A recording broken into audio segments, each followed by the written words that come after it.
Sheikh Ali Mbwela, huu ni wasaa wako wewe wa kusema chochote. آله وصحابته والسائرين على نهجه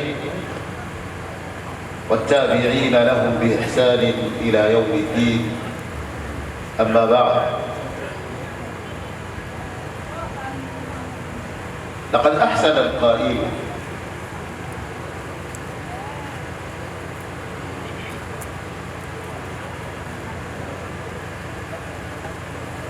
إنما الأمم الأخلاق ما بقيت، فإن هم ذهبت أخلاقهم ذهبوا. zangu tuliohudhuria, niwaamkie kwa maamkizi mema, maamkizi ya Kiislamu, maamkizi ya watu wa peponi, huku nikimuomba Mwenyezi Mungu atujalie kuwa miongoni mwa watu wa peponi. Niseme kuwaambia assalamu alaikum wa rahmatullahi wa barakatuh.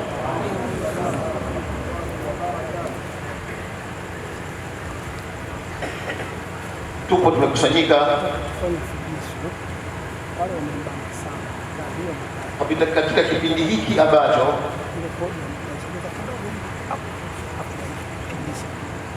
tunaadhimisha mazazi ya Mtume Muhammad salawatu rabbi wa salamuhu alayhi.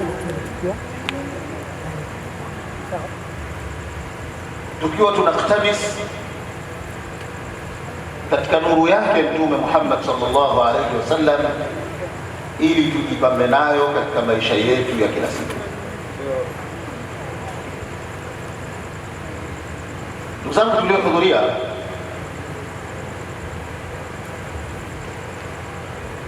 kama mtu atakuwa anaiangalia dunia kwa jicho la kina, huku akifuatilia maneno ya Mtume sallallahu alayhi wasallam yasemayo a'maru ummati ma baina 60 wa 70, umri wa kawaida wa kuishi kwa umma wangu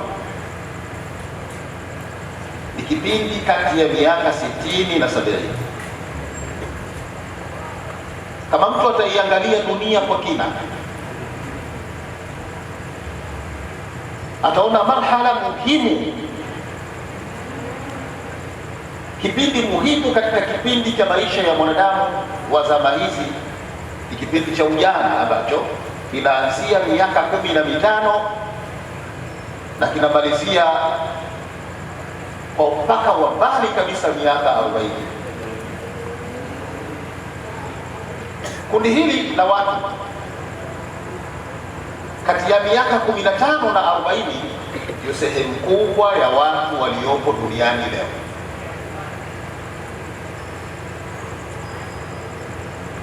Kama litatengemaa kundi hili likaweza kuishi katika taratibu anazozipenda Mwenyezi Mungu Subhanahu wa Ta'ala na kuziridhia, taratibu zilizoelekezwa na mtume wetu Muhammad salawatu rabbi wa salamuhu alayhi, tuliyomkusanyikia hapa, dunia itaishi maisha mazuri, maisha ya watu wa peponi. Lakini kundi hili likiachiwa na vijana waishi kama vile wanavyosukumwa na ule ujana, dunia itaishi maisha mabaya, maisha magumu, maisha ambayo hayapendezi kwa yoyote. Kitu pekee ni cha kukiangalia ni namna gani vijana wanaelekezwa kujipamba na maadili yaliyokuwa mema, kwa sababu mtu mwaka mmoja mpaka 14 hana la kufanya, hana jambo. Sehemu kubwa ya mambo yake yanafanywa na watu wengine, na atakapomaliza miaka 60, atakapomaliza miaka 40, akianza 41, anajipanga namna gani nitaishi kipindi hiki ambacho sina uwezo wa kufanya jambo. Kwa hiyo kipindi cha kufanya majambo yote ni kipindi cha ujana, kipindi ambacho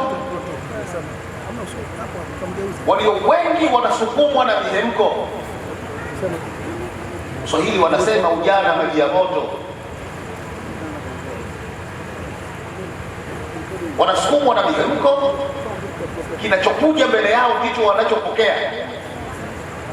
Kwa tukiandaa kundi hili, uliandalia maadili yaliyokuwa mema, tutaishi katika taifa letu waja wema, lakini pia raia wema.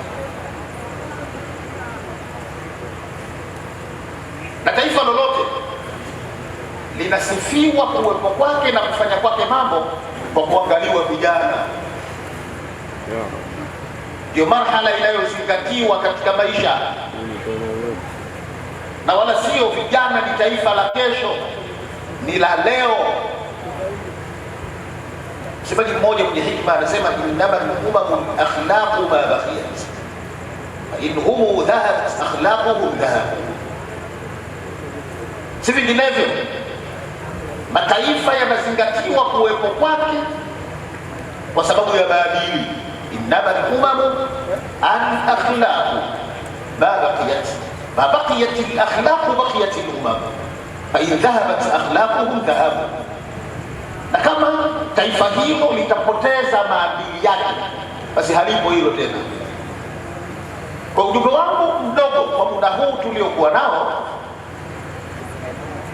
niwaombe ndugu zangu tulioko hapa na wengine kokote wanapotufuatilia, tujitahidi sana kupandikiza maadili mema katika vichwa vya vijana wetu.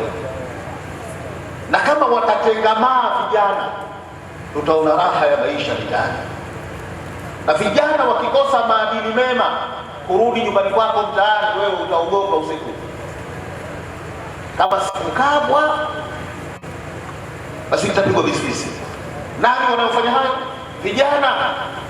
Lakini wakielekezwa yaliyo mazuri, wataishi maisha mazuri, na sisi tutastarehe kwenye maeneo yetu.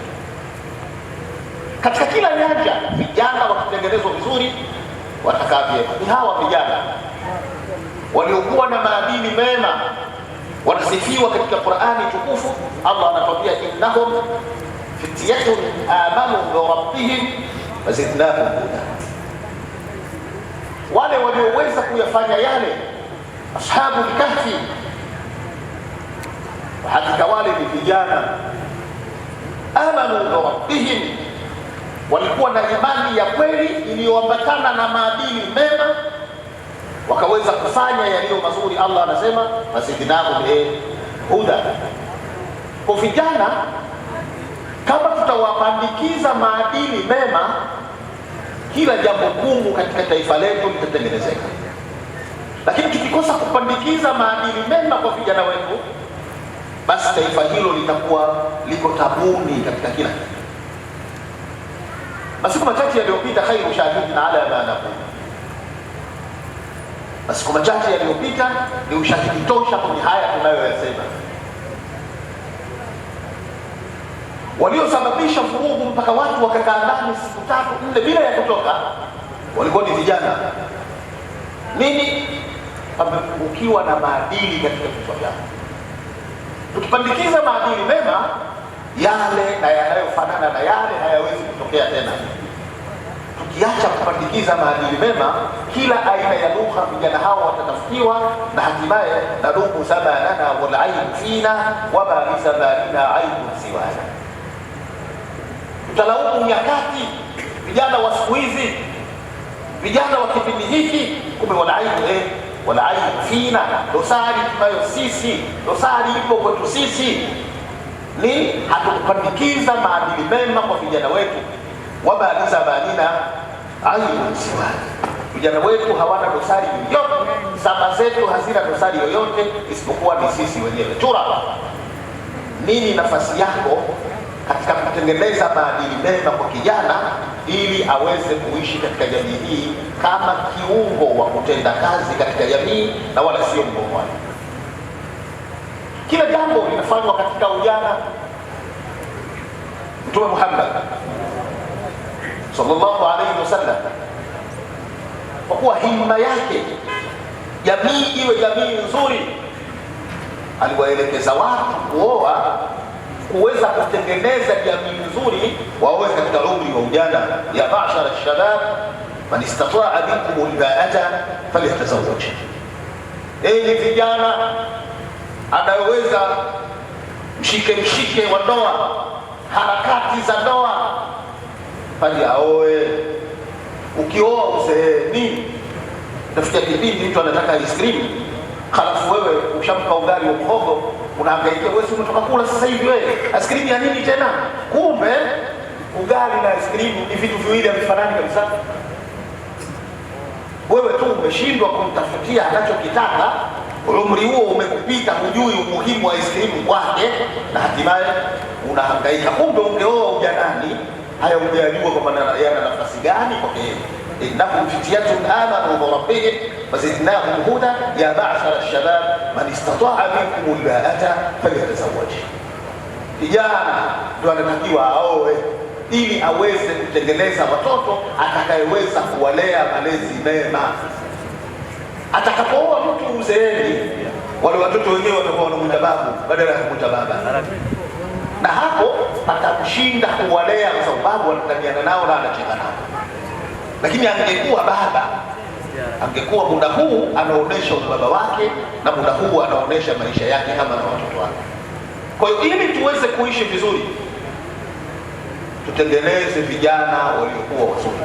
Kila mmoja akae nafasi yake, ahakikishe anafinyanga vijana walio katika mtaa wake waweze kukaa katika taratibu anazozipenda Mwenyezi Mungu Subhanahu wa Ta'ala, na kuziridhia taratibu ambazo zilizoelekezwa na yule ambaye sisi tumeacha usingizi wetu na tukakusanyika hapa kwa ajili ya Mwenyezi. Ndugu zangu tuliohudhuria, nimuombe Mwenyezi Mungu Subhanahu wa Ta'ala atuwezeshe kila mmoja kwa nafasi yake kuwaangalia vijana jicho la sawa sawa, ili tuwatengenezee mazingira mazuri, wewe na maadili mema. Wakishakuwa na maadili mema, tutautengeneza raia wema katika taifa lao, lakini pia waja wema mbele ya Mwenyezi Mungu muumba wao. Hadha wa sallallahu wa sallama wa baraka ala nabiyyina Muhammad wa alihi wa sahbihi ajma'in. Wassalamu alaykum wa rahmatullahi wa barakatuh, wa kullu amin wa antum bi khair. Wa alaykum assalam wa rahmatullahi wa barakatuh.